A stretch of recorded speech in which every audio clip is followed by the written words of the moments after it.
इज्जत, सम्मान, दुआ, तारीफ मांगी नहीं जाती बल्कि कमाई जाती है। नमस्कार दोस्तों, मैं प्रीतम सिंह, मोटिवेशनल स्पीकर। आज मैं मेगा स्ट्रेटेजी के ऊपर बात करने वाला हूँ। एक ऐसी स्ट्रेटेजी जो सभी स्ट्रेटेजियों का बाप कहलाती है। कहते हैं ना, अगर घर में पंखा है, कूलर है, टीवी है तो चलेगा, लेकिन अगर घर में बिजली नहीं है तो उन सब का कोई मतलब नहीं। वैसे ही अगर आपके पास स्ट्रेटेजी है तो चलेगा, लेकिन मेगा स्ट्रेटेजी नहीं है तो नहीं चल पाएगा। लाइफ को चेंज करने के लिए, पर्सनल लाइफ को बदलने के लिए मेगा स्ट्रेटेजी बहुत ही जरूरी है। तो आज मैं उन्हीं मेगा स्ट्रेटेजी के ऊपर बात करने वाला हूं। इससे पहले दोस्तों, आपने मेरे चैनल को सब्सक्राइब नहीं किया है तो सब्सक्राइब कर लीजिए और बेल आइकन के साथ साथ लाइक बटन अवश्य दबा दीजिए। तो चलते हैं दोस्तों आगे। तो पहली जो स्ट्रेटेजी वो कहती है हमारी, चूज एक्शन नॉट एक्सक्यूज। दोस्तों, इस स्ट्रेटेजी को सबसे पहले ध्यान में बैठाओ। चूज एक्शन नॉट एक्सक्यूज, यानी कि आपको एक्शन पर ध्यान देना है, एक्सक्यूज नहीं कहना है। कहने का मतलब ये हुआ कि आप बहाने मारकर किसी दूसरे को बेवकूफ़ बना सकते हो, लेकिन एक पल के लिए अपने आप को उसके लिए हमेशा के लिए बेवकूफ़ बना रहे हो। जैसे कि मान लीजिए अभी कोरोना टाइम चल रहा है। कोरोना टाइम में जो पेपर ऑनलाइन हो रहा है, तो उस ऑनलाइन पेपर में कुछ लड़के अपना माइंड समझते हैं स्मार्ट समझते हो, यानी स्मार्टली हम समझते हैं कि हम स्मार्टली काम कर रहे हैं। मतलब एक विंडो खुल रही है, उस विंडो में से जो क्वेश्चन ऑनलाइन चल रहा है उसका आंसर उसमें से देख रहा है।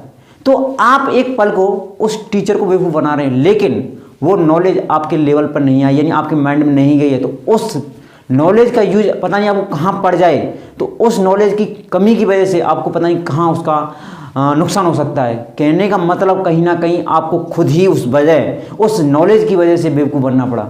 तो कहने का मतलब आप एक्शन पर ध्यान दीजिए, एक्सक्यूज मत करिए। आप एक्सक्यूज दे सकते हो कि सर मैं बीमार था, वो चलेगा, लेकिन ऐसी गलती ना करो कि जिससे कि आपको लग रहा है मैं किसी दूसरे को बेवकूफ़ बना रहा हूँ, लेकिन सबसे पहले आप खुद को बेवकूफ़ बना रहे हो। दोस्तों, आगे जो स्ट्रेटेजी कहती है वो आगे स्ट्रेटेजी कहती है, चूज राइट नॉट इजी। कहते हैं ना, सही चीज चुनो, आसान मत चुनो।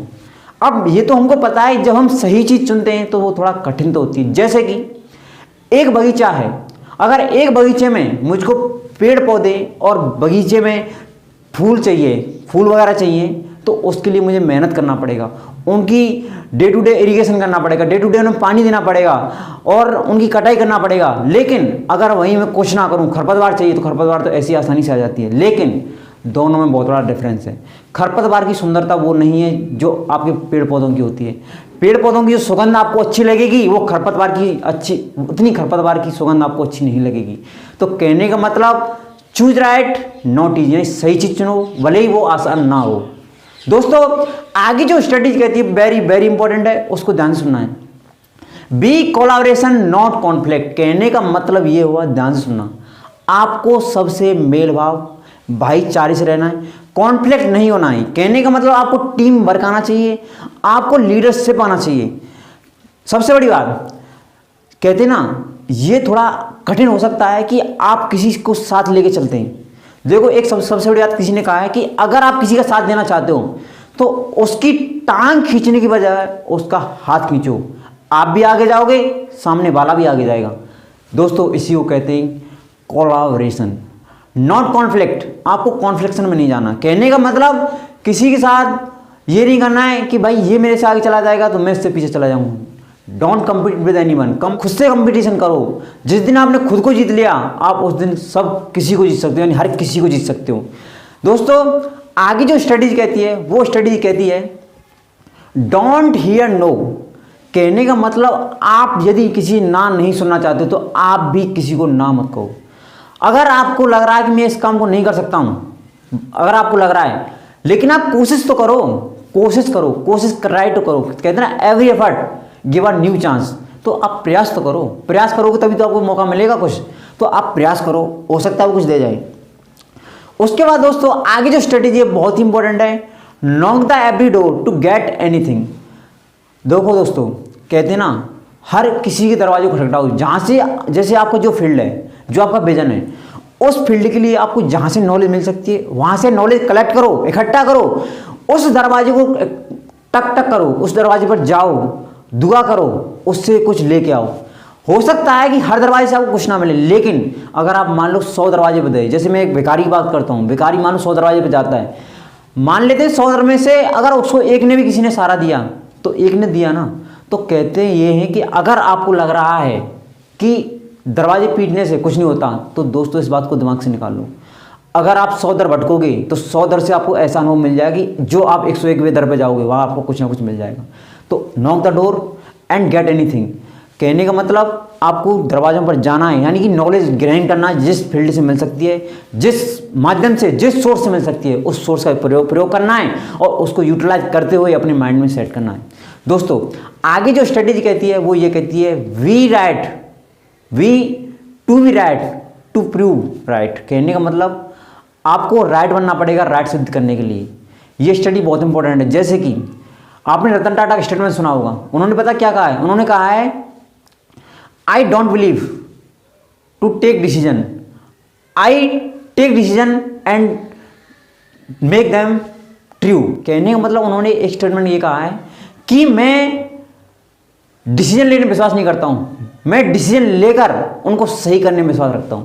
तो दोस्तों ये स्टडी बहुत जरूरी है, यानी कि आपको कुछ टाइम के लिए रॉन्ग भी अपने आप को दिखाना होगा। जहां पर आपको लग रहा है कि रॉन्ग है, रॉन्ग को आपको स्वीकार करना पड़ेगा। अगर आपने गलती स्वीकार नहीं सीखा, गलती को स्वीकार करना सीखो। जिसने गलती स्वीकार करा है वही आगे बढ़ा है। एक बात दोस्तों मैं बहुत इंपॉर्टेंट बता दे रहा हूं। एक बार पता है क्या हुआ, एक बार क्या होता है कि एक नाव में एक पंडित जी और एक नाविक यात्रा कर रहा होता है। अब पंडित जी कहते हैं कि भाई तुमने अपनी जिंदगी में क्या सीखा है? तो बोला है कि साहब कुछ नहीं सीखा है, बताओ क्या सीखना चाहिए था? तो आपने रामायण सुना है? मन नहीं साहब नहीं सुना है। महाभारत सुना है? मन नहीं सुना है। आपको वेदों का ज्ञान है? उन्होंने कहा नहीं। तो फिर आप कैसे नाविक हो? जो हमारी जिंदगी को जीने का रास्ता सिखाते हैं वही आपने नहीं सीखा, तो क्या सीखा है? तो कुछ टाइम बाद कहता है नाविक, हाँ आप बात तो सही कह रहे हैं, अब नहीं सीखा तो क्या कर सकते हैं। कुछ देर बाद होता क्या है, जब नाव पानी में चल रही होती है तो लहरों के झोंके आते हैं। तब क्या होता है कि नाव इधर उधर उड़ने लगती है। तब नाविक कहता है कि पंडित जी क्या आपने तैरना सीखा है? तो पंडित जी कहते हैं नहीं। तो क्या आपने एक किनारे से दूसरे किनारे तैर कर जाना सीखा है? तो पंडित जी कहते हैं नहीं। तो देखिए अब हम जाते हैं दूसरे किनारे और तब वहाँ पर आपसे मुलाकात करते हैं। तब पंडित जी कहते हैं नहीं नहीं नहीं मेरे को भी साथ लेके चलो। तो दोनों का डिफरेंस समझो। उसने अपने फील्ड की नॉलेज गेन किया था और उसने अपने फील्ड की नॉलेज गेन किया था। तो इसीलिए जो आपका फील्ड है उस फील्ड की नॉलेज गेन करो, उस फील्ड में महारत हासिल करो। और आगे दोस्तों जो स्ट्रेटजी में बात बताने वाला हूँ वो स्टडी बहुत इंपॉर्टेंट है। वो स्ट्रेटजी ये है, ये स्टडी कहती है कि what society says about you yourself, मतलब तुम्हारे बारे में सोसाइटी क्या कहती है। What your friends say about you, what your colleagues say about you, कहने का मतलब तुम्हारे सहपाठी जो भी तुम्हारे बारे में क्या कहेंगे, इसके बारे में बिल्कुल भी विचार मत करो। जिस दिन आप सक्सेस हो जाओगे उस दिन जो भी कहेंगे तुम्हारे बारे में वो सही कहेंगे, लेकिन तब तक आप ठोकरें खा रहे हो, तब तक आप रास्ते पर चल रहे हो, तब तक पता नहीं कौन क्या कहता है। बहुत सारे लोग कहते हैं कि ये पता नहीं ये गलत है, कुछ नहीं मिलेगा, क्या होने वाला है, क्यों इसमें टाइम वेस्ट कर रहे हो। बहुत से लोग टाइम खींचने वाले आते हैं, लेकिन आपको अपनी फोकस करना है अपनी थीम पर, अपने गोल पर, अपना विजन रखना है, उस विजन पर काम करना है। जब तक सफलता ना मिल जाए तब तक उस पर टिके रहना है, चाहे जो हो जाए। आगे दोस्तों मेक विजन एंड कम्युनिकेट, कहने का मतलब अपना विजन फोकस रखो, कहते हैं ना सी बियॉन्ड, आगे के लिए प्लानिंग रखो और उसके बारे में कम्युनिकेट करो। कैसे? जैसे कि फॉर एग्जाम्पल दोस्तों कहते हैं ना वो एक मोटिवेशनल स्पीकर है, वो एक ऑथर है, तो कहीं ना कहीं उसको अपने बारे में ऑथर रिप्रेजेंट करने का तरीका आना चाहिए। जैसे फॉर एग्जांपल अगर आप एक मोटिवेशनल स्पीकर हैं तो आप मोटिवेशनल कोटेशन डालो डेली फेसबुक पर, मोटिवेशनल वीडियो डालो, तो सामने वाले आपके बारे में जानने लगेगा वाकई में तो मोटिवेशनल स्पीकर है। वहीं आप एक सेल्समैन की तरह काम कर रहे हैं तो आप सेल्समैन की स्टडी डालना शुरू करो, सेल्समैन की फोटो डालना शुरू करो।